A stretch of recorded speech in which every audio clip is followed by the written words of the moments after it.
Hello everybody, welcome to the Governing the Machine book launch event. We'll now hand you to your host, Victoria Cleverly. Thank you very much, thank you. And good evening. Oh my God, it's amazing. I'm so glad so many of you are able to join us this evening. And thank you for joining us here at NatWest. And we're incredibly proud and excited to be hosting this book launch this evening, Governing the Machine. I mean, you can't miss it. We've put it loud and proud behind us here, and of course we'll talk more about this evening. My name's Victoria Cleverly, and I am a Chief Operating Officer here at NatWest. I work in what we call DigitalX, which is our technology, data, and AI kind of powerhouse for NatWest and all of our customers. So this is very close to my heart, something that we're thinking very carefully and thoughtfully about. So I'm very proud, actually, and excited to be able to host this evening. So really, we are going to have a panel discussion, a bit of a conversation around governing the machine. You know, this is such a timely and incisive moment to launch the book. The book's three authors, Dr. Paul Donga, Ray Eitel-Porter, and Miriam Vogel. Now, Miriam's unfortunately not with us this evening. I know she would have loved to be here and join us, but unfortunately the travel plans didn't quite make fit for this evening. But Paul and Ray will join me shortly so we can have a conversation about the book. Now, I don't need to tell you about how AI systems are increasingly impacting, shaping our economies, how AI is shaping our societies and also our democracies. And I think this book really does give us and offer a critical framework to help companies and organizations in which you're a part of or affiliated to kind of navigate this critical time. And I was very privileged to get hold of an advance copy of the book. I was speaking to Paul and I said, I'd be honoured to host. It'd be a bit weird to host a conversation without at least getting closer to the contents of the research and findings that you and your colleagues have written. So I've started to get through the book. I'm not finished. Fortunately, so don't quiz me towards the end of the book. I was slightly delighted that 100 pages were actually footnotes, but also the important point about that is the thoroughness of the research, which will come through from our conversation shortly. But there was a couple of statistics in the book that really struck me that I just wanted to kind of position for some of the conversation. Ernst & Young found that 75% of companies that have undergone using generative AI, but only a third of them have got responsible controls. Only a third, but yet 75% have. The other stat that struck me was from McKinsey, and they reported that knowledge and training gaps were some of the largest obstacles to the implementation of AI. And again, really struck me. And what I found as I was reading this book isn't a book that you read and then put on the bookshelf or however you may do after you've read a book. This is a book I found myself reading forward, reading back, remarking sections in the book and starting to put little stickies in because it's very thought-provoking. It's very much like a guide. So we'll talk more about that shortly. The book is being published by Bloomsbury Business, be launched tomorrow. So tonight you really are getting a sneak peek into some of the contents before it's launched and an opportunity to take on one of the books with signatures from one of the authors or both.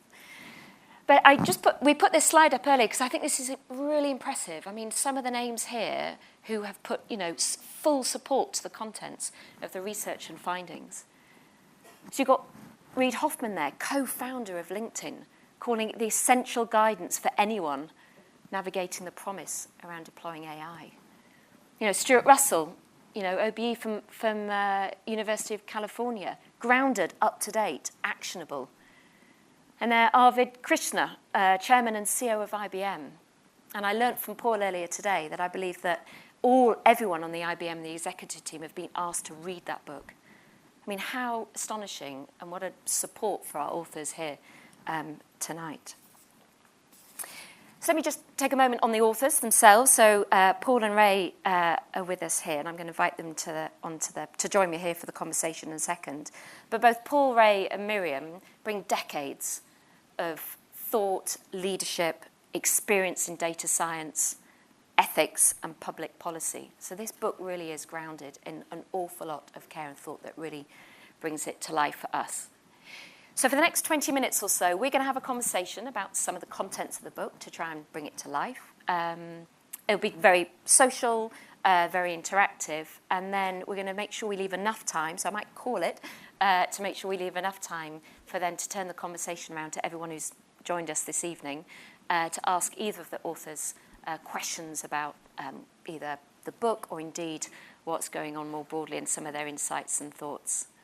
So with that, please give a very warm welcome to both Ray and Paul. You too.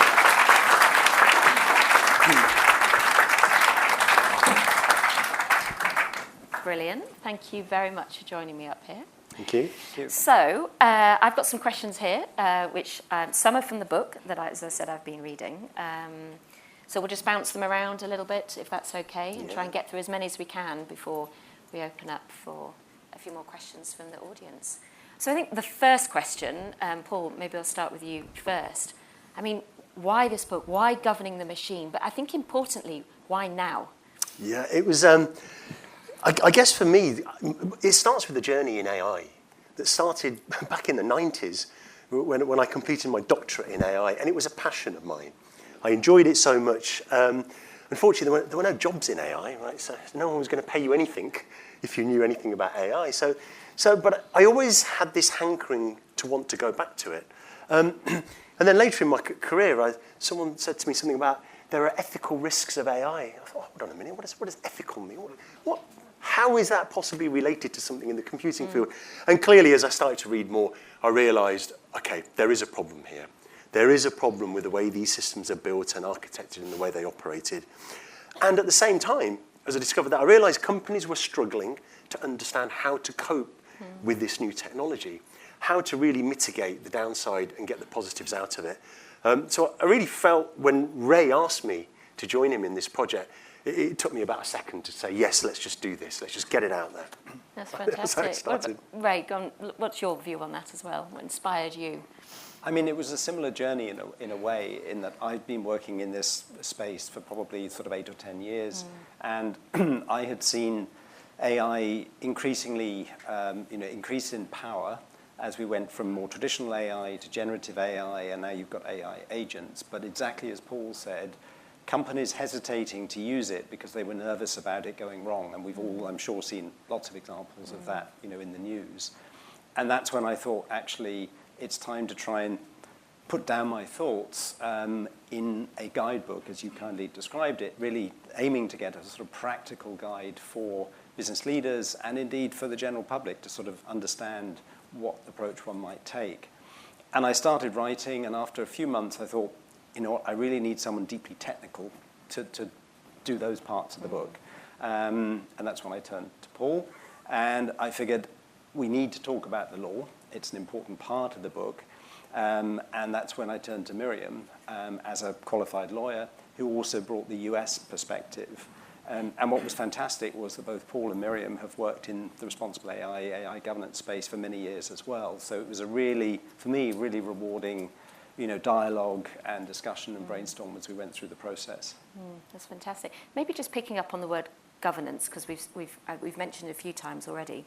I mean, Paul, maybe from your perspective, I mean, how do we define governance in the context of AI? Because it's far more than regulation or how we would think traditionally around governance. So just unpack that for us. Yeah, so I think, unfortunately, governance has had a bad rap recently. People kind of see that word and think, oh, dear, that's rather dull, isn't it? And I must admit, I kind of thought the same thing at the beginning. But as the book evolved, and as our thought processes evolved, I realised that actually part and parcel of building systems that are competent and help our customers, you need the governance, you need lots of controls around it. And those controls shouldn't be seen as something negative. They should be seen as part of the AI system development. So as you conceive of a project, we need the right people involved at the outset. We need diversity of thought, diversity of opinion, different stakeholders involved. And as the journey goes on from conception through to design and development, there are certain steps that need to be undertaken to actually ensure that what you want it to do is actually what it ends up doing. So governance really starts at the top of the organization, with the board, giving people a mandate, maybe recruiting a senior executive like a chief responsible AI officer or a chief AI officer, giving them the mandate to actually do this, and then involving different teams across the organization, be they legal, privacy, data science, and so on and so forth. So it really is, it's a large cross-section of diverse people that have to come together and operate in unison. And look, for me, this was a great realization, and for us, it really unlocks what needs to be done. And I just want to say I'm so excited about it. I invited a camera crew over here to listen and to film this. So just as a little caveat, if anyone feels uncomfortable about being filmed, please let the camera folk know, and we'll make sure that you're not in the video. But that was my... Oh, no, thank you. So really, what I'm hearing is this kind of these multi-layers to this governance and far broader. But maybe picking up on that point, Ray, what do you think, the role of corporations is in terms of governing AI? It's given the layers and the diversity of thought, what role should they play in this? I think that that organizations, that corporations, but not necessarily just for-profit organizations, I think they have an incredibly important role to play, because government is struggling to keep up. Government doesn't tend to move very quickly, and AI is advancing very rapidly. And then we have governments in some parts of the world that don't want to regulate AI either. And so I think it is really up to corporations to set the standard and to lead. And I think they can help in a particularly important way, because particularly at the moment, most of the AI applications are being developed on top of what we call foundation models. So these are the models that come from OpenAI or from Google or from Anthropic and so on. But it's actually companies like a NatWest or a Vodafone or a Tesco or whatever that tend to build the applications that will be used by people like you and the general public. So the corporations are the kind of final guardian, if you like, to make sure that those applications that they develop are actually safe and responsible and do what they're supposed to do. And I have one further hope, which is perhaps more of a hope, but maybe it'll work, and that is, I think those foundation companies, they do have some, consumer products like a ChatGPT, but they ultimately also need corporate revenue. They're not going to hit their valuations unless they get serious amounts of corporate revenue. And that means that the customers, the corporations who are customers, actually have some leverage. And I hope that corporations will put pressure back on the foundation model providers to say, you actually need to do more work in terms of validating and ensuring the safety and effectiveness of the models. So that would be my kind of big hope. Big hope there. But I guess maybe let's just get a bit practical. And Paul, let me guide this one with you. So we've talked around the role of corporations or companies, setting up this multi-layered kind of governance and how they're thinking. Practical steps, if someone wants to set up how they think about setting up this effective AI governance, what are some design of the practical questions that we should be thinking about? I think one of the key things that we certainly have at NatWest Bank is an ethics panel. And some organizations have an AI ethics council. And really, the role of that body is really, really important. They should be involved at the outset of an AI use case. So with the business owner saying, right, I've got some budget, I'm going to build a system to do A, B, C, D, and E. That should go into an assessment, and that assessment will really see whether or not that AI could accidentally have some ethical issues, things like bias or unfairness or a privacy issue or even a security issue. And now that's never in the designer's mind that the system should have that, clearly. But you need an ethics council, again, comprised of diverse stakeholders that maybe can see if there's some risk of something unintentional happening. And I'm really glad to say we have that at NatWest, and I chair that. And once we tease out the possibility of something happening like that, then it becomes a control that we get our model validation teams to ensure that the AI use case team actually puts in a control to mitigate the remote possibility that harm could come from that AI system. So I think that's a real practical step, to have an ethics council, to put that as part of the governance process itself. And I think the other thing I'd like to say is many organizations, certainly regulated organizations, have an enterprise-wide risk management framework. So they'll be regulated, they'll have model validation teams, they'll have risk teams, privacy and legal teams. And really, that can be uplifted and augmented with the things we need to mitigate AI risks. So we don't have to start from scratch. We can leverage what's already there, but there are some key aspects that need to be introduced.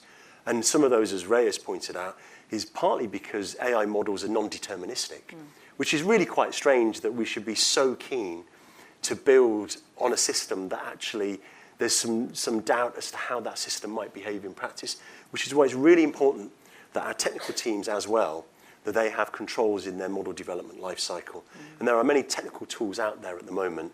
And I guess where the rubber really hits the road is to ensure that the technology teams implement technical controls and they meet the requirements that the risk management teams put out. So those two, we tried in the book very much to get that message across. So your control requirements, working with your control tooling, and that tooling can be technical tooling, it can be processes or governance. But really leveraging a lot of the frameworks that you have in place already and building from that. Yeah. You mentioned trust a little bit. In the book, there was a survey that said only 30% of public trusts AI, really to make those fair decisions. And maybe, Ray, coming to you, I mean, what does the book offer on, with regards to public trust in AI? Because that really matters, given the art or the role of some of this technology. Yes, I completely agree. And, I think it's perhaps important to say that, and I think I speak for both of us, we both see huge potential, positive potential from AI. So we're sitting here talking about the risks and so on, but let's not forget there is enormous positive good that AI can do, both for society and for companies that are using it and so on. But it's not going to be able to do that unless people trust it. And as you said, Victoria, the stats don't look good at the moment. General trust is low. People tend to trust things that they understand better. So I think one thing that's really important is transparency, that organizations that are using AI need to explain what they're doing and be transparent about it. And I think they should actually be proud of their own AI principles and governance processes, etc. And I know that NatWest publishes them. And I think that's a really good thing, because that means that customers will be able to look at this and they'll be able to say, okay, we can see that this organization is taking appropriate steps and has a set of principles that they stand behind in terms of how AI should be used. The other thing, I think, is education and training. And, if corporations train people in how to use AI, that's great, because those people will then also go out and be customers, and that will help to spread the word. And I think we need education and training more broadly than that, from the government and so on. Yeah, no, I think on the training and education point, it's critical. This is a new skill, and the best way to master a skill is to actually use it through the technology. Yeah, completely agree. The book Governing the Machine started to kind of, think about the tension between innovation and regulation, or innovation and governance. And maybe, Paul, let me come to you on this one. How can we address that? Because we don't want to stifle back to the growth and the opportunity with the new technologies. But, we've got this tension in there. So what are your thoughts on this? No, absolutely, Victoria. I know organizations that think, regulation stifles innovation and slows companies down. On the other hand, there are organizations, certainly in the EU, now we have an EU AI Act, that's seen as rather cumbersome by some organizations. But my personal view is actually regulation is a good thing. It's a good thing because it gives organizations certainty about investment. So they know certain things they can invest in AI that's perfectly allowed, gives them the confidence to be able to do that, rather than looking over their shoulder and thinking, actually, I'm using AI. What would the regulator say? How would that be perceived? So I think, number one, it gives certainty. But I think, number two, that there are lessons that we've got the benefit of learning from. So all the harms that we've had from social media, we've seen the harms to younger generations and addiction and so on, and to vulnerable people. Now, there was no legislation around the use of social media. The social media companies were just seen as companies that built the pipes and just funneled data through them, and whatever happened, happened. So they didn't have editorial control. But I think we've seen a lot of harm from that through the lack of regulation. Therefore, I think regulation done thoughtfully, done properly, and also there is a place for organizations to self-govern and self-regulate. It can be difficult, but I think there's a virtue in doing that. And I think only by doing that do we get the benefits of AI without alienating people, marginalized groups, leaving people left out, having a more equal distribution of the benefits of AI, and including people in this AI journey. So I think, I would definitely land on the side of I'm pro-regulation. Pro-regulation. Question just around advanced AI. I mean, Yes. Which is, starting to grow, and we're starting to hear far more. I mean, how do you consider the governance, governing the machine for more of our high risk or advanced AI? I mean, does it differ? What are your thoughts on that? Yeah, so I think I'll probably land on the word that many people in the audience will have heard, which is agentic AI. So we were just getting used to this thing called generative AI, your chat GPTs and your large language models, and kind of scratching our heads thinking, how do we manage the risks of that? How do we get the benefits from that? And how do we really control it? And then this agentic AI thing comes along, and it's like, oh, right, this is really cool, isn't it? And we seem to have some CEOs saying organizations of the future will be comprised of scores of thousands of agents, and there'll just be one CEO running that. And I think some of that's slightly irresponsible, partially wishful thinking, actually, I think, on the part of some people. Agentic AI is not a new type of AI. The transformer model that underlies the architecture of ChatGPT was a step change. That was, I would say, new. Agentic AI is just using that, but allowing your generative AI to do a few extra things, so-called reasoning. It's not really reasoning, but internal processing, and interacting with other tools and other systems, which your kind of traditional ChatGPT couldn't do. So agentic AI gives us the opportunity to tackle more complex problems, to tackle business processes, to execute workflows. Now, that's the theory, right? That's the theory. But I think, actually, a lot more control and governance needs to be put around that to ensure that that really works. And that needs to be done thoughtfully and carefully by starting with low-risk use cases and then moving from there. Some of the threats we'll see from that are actually not really ethical issues. They are threat vectors, as we call them. So there'll be threats in terms of security, accountability, data access privileges. Some of the controls around those areas, which have been really fundamental, probably need to be re-examined to see how they can be reinforced so we don't have some of the pitfalls that we might encounter with agentic AI. To your other point about high-risk AI systems, well, look, I mean, the EU AI Act, for one, is quite clear about this. It mandates what organizations need to do to ensure high-risk systems are controlled. And some of those controls, to me, certainly are just basic common sense, right? If you're gonna launch an AI system to make decisions that affect people's lives, put controls around there. Allow customers to have redress, to contest decisions, be transparent about the use of AI, but ultimately always have humans controlling the AI.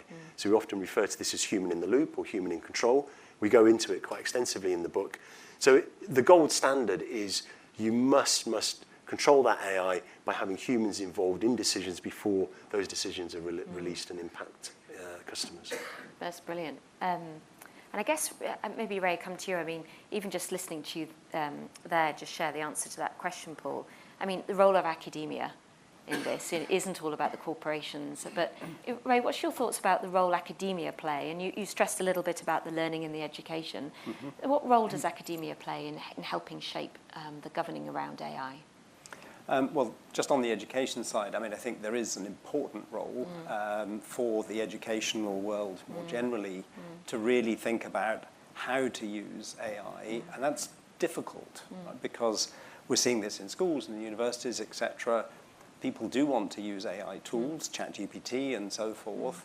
Some people are trying to ban it. My view is actually you need to teach people how to use it well because it's a tool that everybody will need to use going forwards, and so education should help them to use the tools. The other area where I think academia is really important is actually in doing research and probing and testing for the safety and the effectiveness of these new AI techniques, because the companies that are developing the latest technology don't always do enough on the safety side. Some of them do a lot, let's be fair, they do a lot, but I think academia brings this independent view and a diverse view, and you've got a large number of data scientists and AI experts out there who are looking at these models, testing them, and trying to develop new ways to make them safer and more manageable. And I think that's really important. Yeah, thank you. I'm going to ask Ray and Paul one more question. So please do have a think, and then I'd love to turn the conversation round. So as I said earlier, I mean, very timely. But how are we future-proofing this book? And I guess the question is, how have you future-proofed it in the midst of, you talked a little bit, Paul, around, the changing technology already, where we were last year versus this year. So give us your thoughts on that to make sure this book endures, which I guess is the ultimate aim as well. It is very much so, and it's a tough one to do. Yeah. We published the book amidst many changes in the US-UK administrations, changes in policy, changes in technology. So we were writing a book, and it sometimes felt like the target was moving. But what we've landed on in the book is 9 risk areas that we really focus on in the middle section of the book. Those risk areas have been synthesized from many other risk frameworks that we read and researched, including NIST, IEEE, ISO, EU AI Act, et cetera, and some wonderful work that's been done by the Monetary Authority of Singapore. So we synthesized that, and we picked out what we thought were the big thematic risk areas that would still be there, even with agentic AI. Things like bias, hallucinations, which is the new word that people use, security threats, implications for the workforce, sustainability, our environmental sustainability, security, data privacy. I think those things, to me, those concepts are still really, really important. And we think they'll be maintained as things to continue to focus on, even when we get to agentic AI and whatever comes after that, which might be agents talking to each other. We firmly believe those things will still be there. And as some people in the audience know, the sustainability point for me is I'm really, really passionate about it. And there was a whole chapter that never made it in the book on sustainability, unfortunately. Volume 2. Me? We can do it. I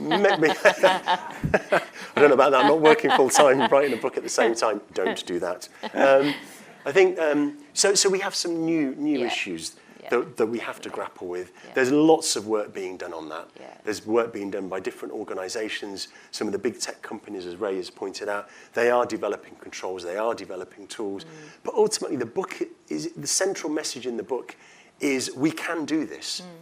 There are all these scare stories about your Terminator scenario, your artificial superintelligence, But we're like, no, let's be really grounded. Let's bring it back to organizations. How do we get our teams to get our arms around this and benefit our customers and workforce? That was the ultimate aim of the book. That's fantastic. Ray, what's your thoughts on this future-proofing, or be good to share? Yeah, so I would just add one thing, which is I feel that if an organization has a governance process in place, it becomes much easier then to adapt that as things change. And we do stress in the book that this is a moving target. The regulations change, the technology is changing, how companies are using the AI is changing all the time. So you need to bake that into your governance process to make it flexible. And the governance process, whoever's sort of responsible for it, part of their role should be always looking and monitoring what's happening outside and then adapting. And just to maybe give one example of that, when ChatGPT first came out, I can remember being at an event and addressing a room a bit like this, but full of lawyers, basically. And it was very interesting. The companies that had no AI governance in place at the time were the ones that had basically put out an edict that said nobody in the company can use ChatGPT at all. They banned it because they needed time to figure out how they were going to govern it. The companies that already had some AI policies and governance and processes in place could relatively quickly update a policy, put a couple of new controls in place, and then move on and deal with it. So I think once you've got that foundation, it gives you the flexibility to actually adapt and cope with things that are changing.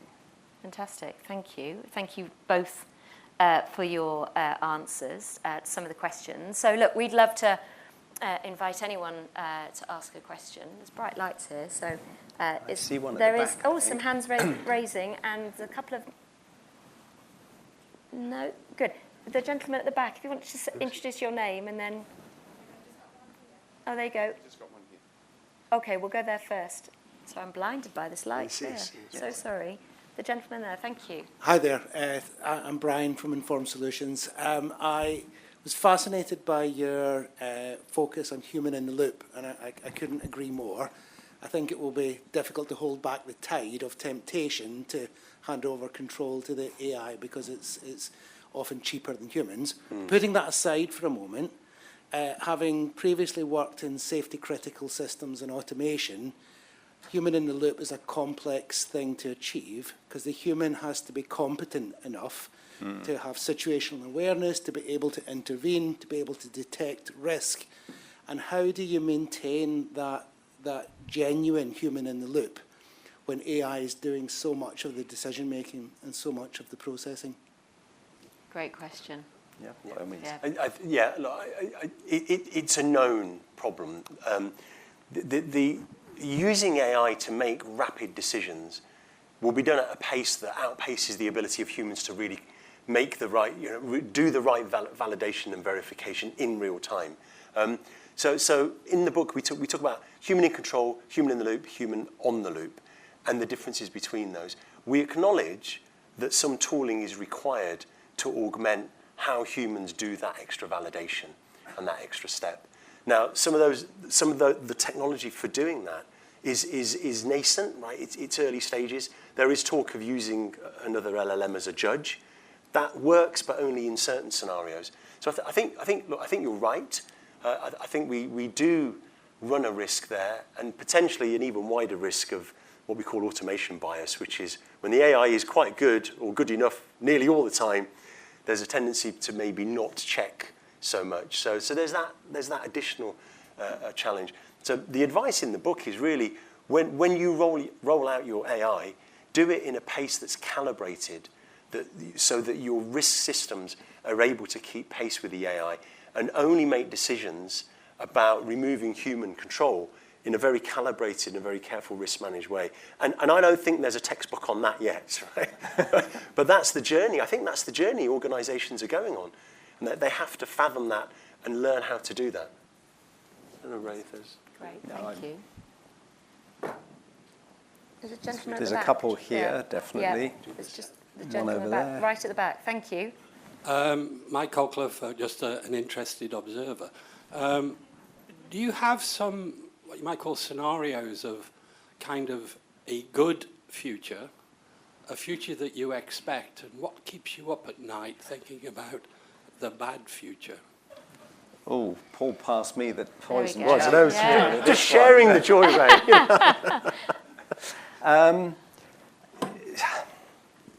This is a really tricky one. I mean, I think that a good future would be where we gain all the benefits from AI, and we are very thoughtful and careful in how we use them. I agree with Paul. I think there's definitely a role for some regulation, particularly in areas where there's no economic incentive for companies to behave.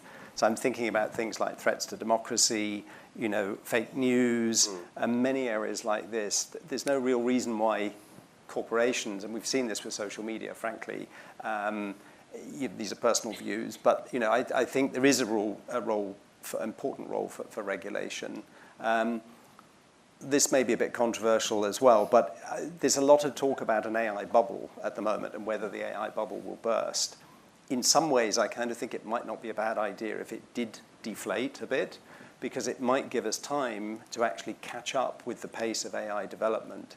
And I personally don't think it would mean that there's a massive rupture in terms of the use of AI by companies, because what I see is that most corporations are well behind in terms of catching up with using the latest AI, and actually there'd be pent-up demand for AI-driven improvements for several years, I think, just with the technology we have today.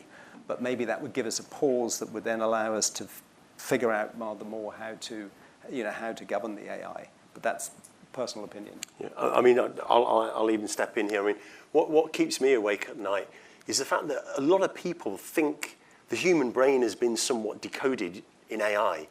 And there are some people in Silicon Valley that have figured out how the brain works, and they're going to make a super brain that's going to be better than all of us. To me, that's simply not the case. As a computer scientist who's involved in AI, these are computer systems that generate sequences of characters. They know nothing beyond that, right? The autoregressive decoding, for those technical people in the audience, it really is something that will give you the most likely next sequence of tokens, a token being part of a word. The interesting thing was I went to a dinner a few months ago, and there was a lady, it was a corporate dinner, there was a number of guests invited. She sat opposite me, and I said exactly what I've just said to you. And her eyes welled up, and she got really emotional, and she said, "But ChatGPT is my best friend." I honestly did not know what to say. Where do you go with that? Yeah. But the stark and the rather sad news with that was, here is someone who's a professional, well-educated, well-informed, but actually was turning to ChatGPT, using it, as a confidant, maybe using it for, maybe counseling, but to the point where a relationship had been developed with AI. That keeps me awake at night. Yes. Right? They're just computer programs. Please keep them in their box. Yeah. Use them as tools, but really, I mean, I'm serious. Use them as tools to improve your work. I mean, I say embrace it, right? Look at it rather than stand back and oh no, it's going to take my job. The advice, maybe it comes through in the book, I don't know, is actually embrace AI, look at it and say, well, actually, how can that improve what I do? Maybe make something that I do mundane quicker, or maybe improve the quality of what I do. It's really about people figuring out how to use it as much as it is about senior people in organizations saying use it that way. It's as much about people figuring out, and I think there needs to be a public discourse more widely across the whole country about AI, cultural awareness, what it can do, what it can't do, what the myths are, so that the general public are aware and well-informed. And I think that's lacking at the moment. Really partnering with it, as you're kind of describing it. It's not going to go away. No. Okay. Go for it. Thank you. Mike. Mark O'Ryan from the European. Firstly, thank you for the advance copy. I'm also halfway through it.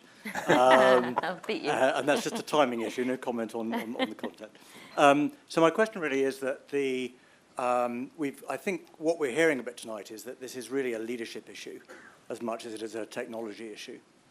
And what are the things that a lot of leaders are feeling very overwhelmed at the moment? And there's an element of where do I start?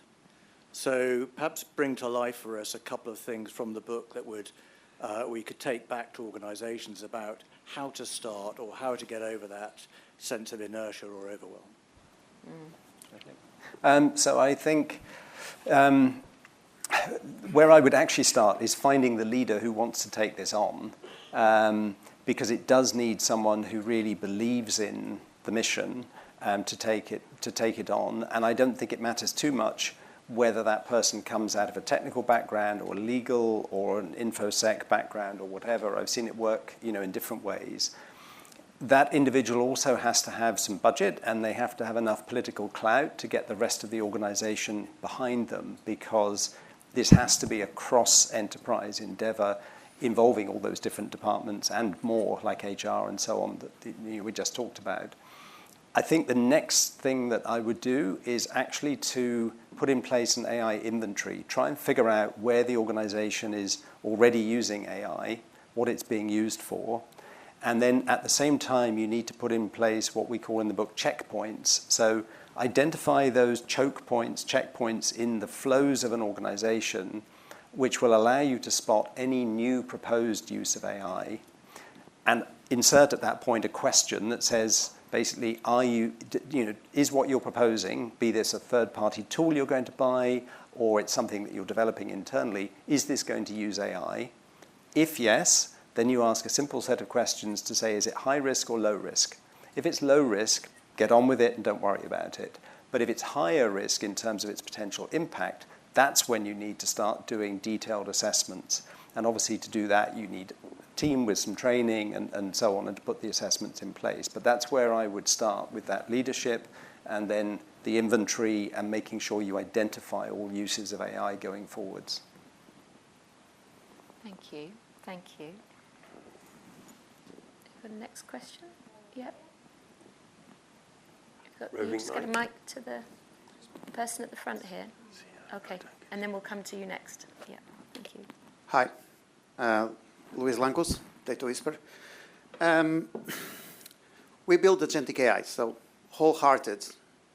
I love this. I love this topic, and I think it's a very relevant topic. Mm-hmm. And to your point, when you were talking about the human in the loop, I think that's one of the things that we need to be aware is that AI is not accountable. So we always need the human to have some accountability in the process. So wholehearted agree. My question, it goes to you said that you are pro-regulatory, right? Which I agree, but I have a question. You know what they say? That when it comes to AI regulatory, EU has 2 feet on the brakes, UK has 1 foot on the brake and the other in the accelerator, and the United States has 2 feet on the accelerator. Yeah. Mm-hmm. So my question is how we find the balance here. Because when we build AI, governance is incredibly important. And by the way, I think it needs to be built by design, because otherwise it's a nightmare. That's one of the things, the approach we are having. But how we find the balance here? Mm-hmm. How we ensure that we don't have this difference, because then we are not competitive enough. And I'm talking from AI startup, right? That really needs to navigate this space. Yeah, thank you. Yeah. It's a it's a really good question. So I guess where I look at this, the EU, you know, when you look at the Act, it's based on the Charter of Fundamental Rights and Human Rights, right? Human agency. And that deep cultural aspect, you don't really find that in the US, right? Or in North America, I should say. It's ingrained in European culture and history. So I think there's an explanation as to why human agency, right, is front and center of the EU's regulation. And I actually think the good thing about regulation is there's more opportunity to equalize the benefits of AI and remove the harms of AI to certain disadvantaged groups. Okay, I believe that that is the case. I believe in regions that are really pro-innovation, there's more risk of things going wrong. Now, yes, the competitive advantage for corporations is over there, right, potentially in North America. But really, is that really the end goal? Is it to build the most powerful corporation, have the most vibrant economy without looking at things like happiness, things like the poorest sectors of society? There is no clear answer. The book doesn't give a clear answer. In fact, that was one area that I think we kind of strayed away from, because the book is intended for organizations, right? But I think treading that fine line is really difficult, and it depends on a number of factors. But I think it's pretty clear where my view is. Thank you. We'll take a question here, and then I know there was some hands over this side, so we'll just ask this lady here. Thank you. Hi, I'm Yasmin from Lloyds Banking Group. I'm here with my colleague Natalia, who I think you know very well and is mentioned in the book. We're both working on agentic AI governance, and a big concern for us is observability. So what does good look like when you have complex agentic workflows with agent-to-agent communication and tool calls, etc.? So my question is, what would good look like in your mind for agentic monitoring and observability? Yeah. Thank you for the really hard question. Apologies. Thanks very much. Yeah, I'll talk to you later. Well, look, it hasn't been built yet, first of all, right? So if we look upon an agentic system as the ability to do more, so using chain of thought, there'll be intermediate reasoning, intermediate token generation, and so on and so forth. So, we've seen those traces which really started with DeepSeek, and now we're in the deep research models. When you couple that with agent-to-agent communication, you've got an agent responding to a prompt, generating a prompt, passing it to another model to then process to go and do something else, and so on and so forth. Building technology that, first of all, logs everything that happens, right? That needs to be first and foremost part of what your control infrastructure should do. And that's why it's not just about ethics. It's about some mundane stuff, although really hard to do. And then is the ability to draw conclusions from that. Now, one of the things we talk about in the book is policy alignment. We talk about it briefly. So many organizations will have a policy, will have workflows or operating procedures that say for credit lending, for whatever, these are the steps you must undertake.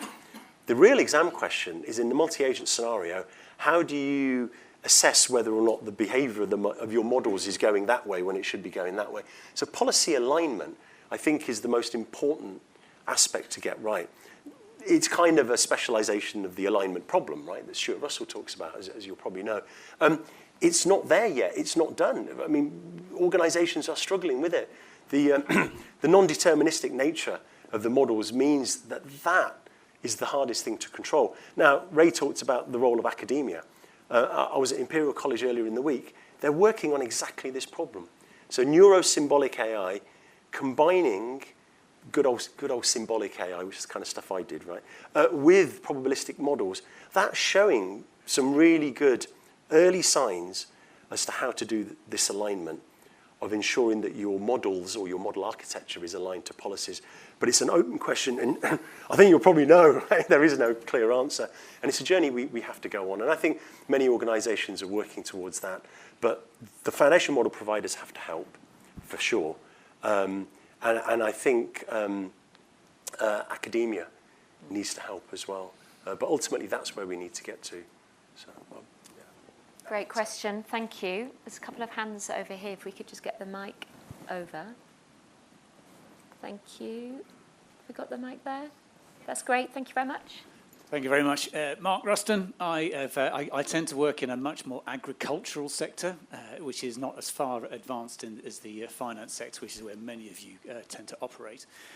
One thing I will say is that the intent there from the seniority is that the answer is AI. What's the question? So therefore, they don't really have an idea about what they're doing. And one of the things that all three of you mentioned at the start was you need to identify what your question is you're trying to answer, and then the constraints that actually sit around them, which is where the governance come in. How do we therefore get that message out to the rest of of society and industry to make sure that they start with the basics and work up, which is where a lot of the finance sector actually is? That's a great question. Ray, do you want to have a go? I guess I totally agree with you. I think this comes back a little bit to the education point that we were talking about before. And I think Paul mentioned the idea of just involving people a lot more in a discussion.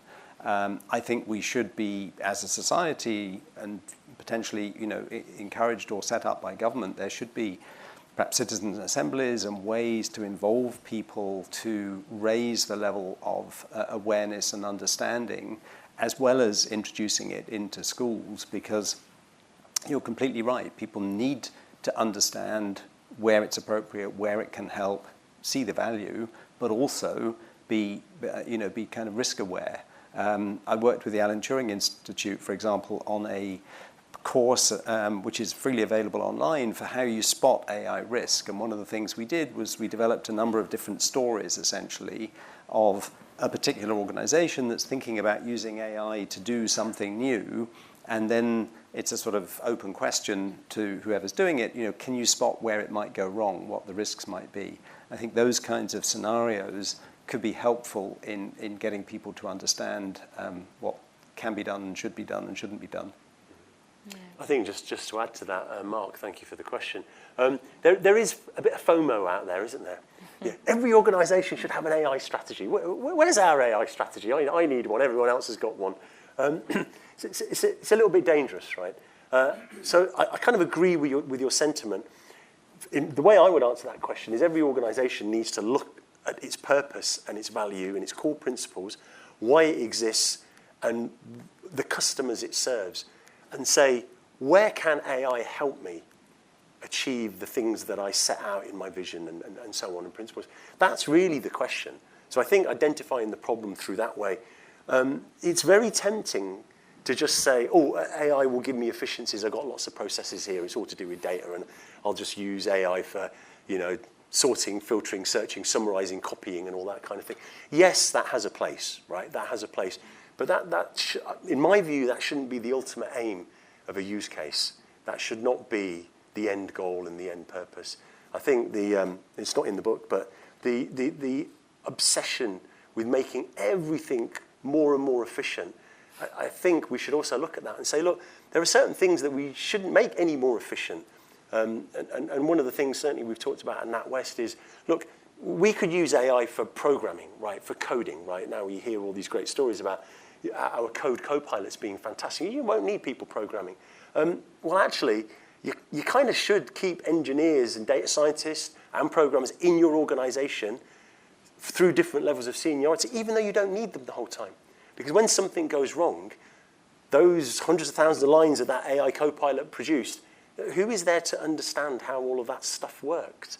I kind of feel, there are critical skills, there's certain capabilities, and that's just one example, right? That even though we could replace some of them to make efficiency gains, should actually just resist the temptation to take it too far. Fantastic, fantastic. We've probably got one or two more questions, and then I know you're both around to have any further discussions. So if we can just take the question over here, if we could get the mic. Thank you.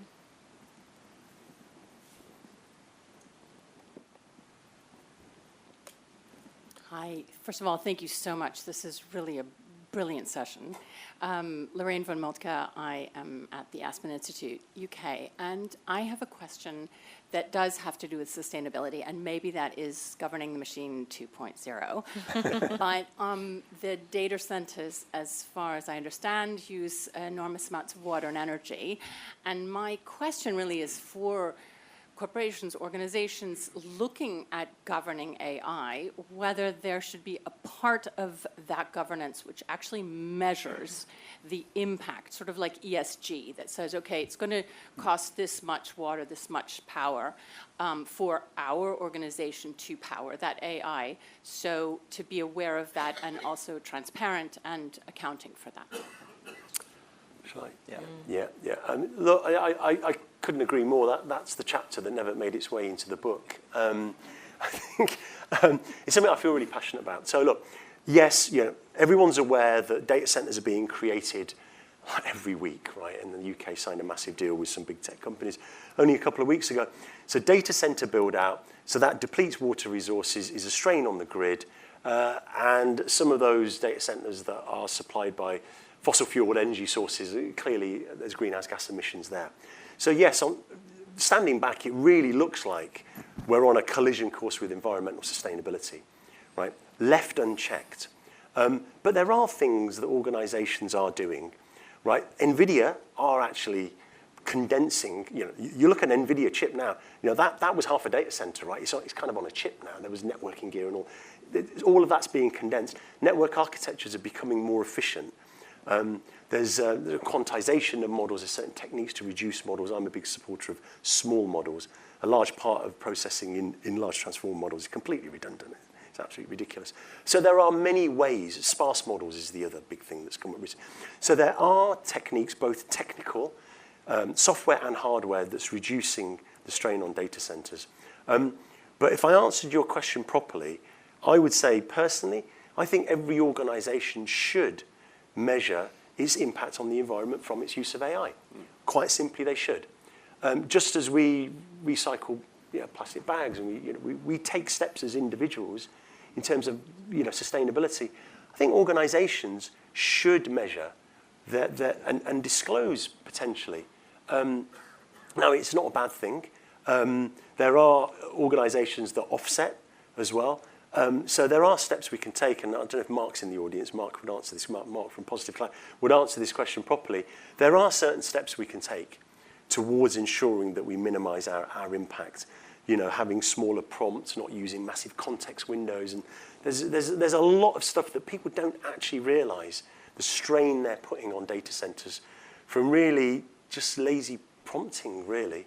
So there's a number of areas, and what the book talks about in one of the chapters, but doesn't really expand enough on, is actually, I think, environmental sustainability and something called FinOps should actually be part of ethical AI. Your responsible AI should include sustainability as one of its key pillars. Other people think of it the other way around. I know Natalia probably does over there, but it needs to be in the conversation, because every conference I go to, someone asks me that very same question. And I think we can't hide behind our cloud providers.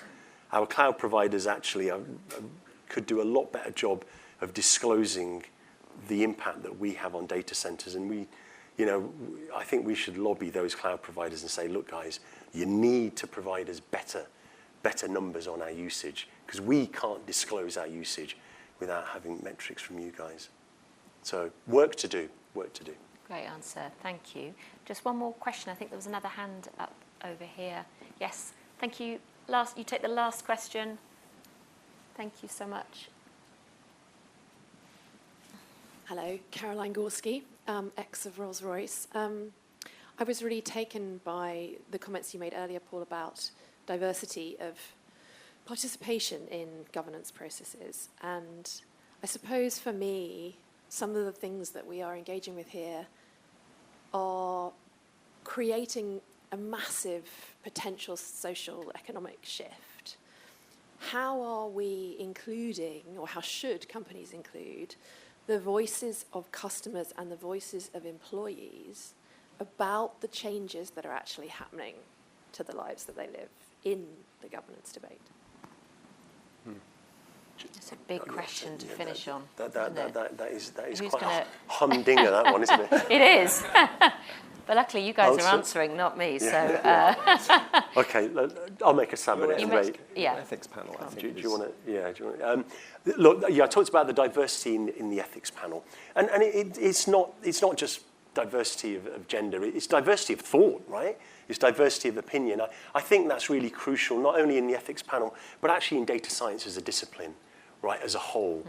Just the development and conceiving of systems. We shouldn't be left to a bunch of techies who are often men, right? We should actively promote the inclusion of different backgrounds in that. To answer the other part of your question, I do. I mean, I gave some recommendations in an email thread to you, Victoria. I think unions should get their employees involved in having a say in the use of AI within organizations. They should, I think, talk about training, awareness. They should talk to their union about the fact that the AI strategy of the organization, that they should have clear visibility and a stake maybe in how that evolves, how that shapes. The use of their data, their own data in AI. Our data is used in our organizations. How is it being used? I think there is definitely room for certainly employees through workers' councils and through their unions to be able to lobby firms. The other point we could get to is including customer representatives in an ethics panel. Right, that is something else that could be done. Now, some organizations have failed miserably in that. Many organizations haven't got that far yet. And I'm certainly not speaking on behalf of NatWest and my employer, but I think, we should have that conversation. We should definitely have that conversation, because ultimately it's customers who are impacted by the use of AI. I think there are maybe academic institutions also have a role here. Maybe policy has a role here.